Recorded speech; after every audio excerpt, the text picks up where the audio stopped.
Καλημέρα σας. Εδώ έχουμε ακόμα δύο ενδοσκοπικές κάμερες Molcam. Μία με κεφαλή Φ18 για σωλήνες Φ32 μέχρι Φ70 και μία με κεφαλή Φ23 για σωλήνες Φ50 μέχρι Φ150. Και οι δύο κάμερες έχουν νέα 10 inch οθόνη, είναι HD, πομπό 512 και στις δύο. Η Φ23 είναι με self-leveling και χοντρό καλώδιο 6,8 χιλιοστά.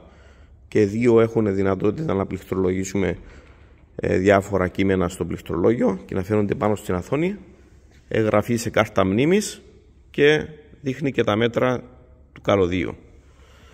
Και τις δύο αυτές κάμερες και άλλες πολλές θα μπορείτε να τις δείτε στην έκθεση Climatherm στις 23 με 25 Φεβρουαρίου δίπλα στο αεροδρόμιο Ελευθέριος Βενιζέλος.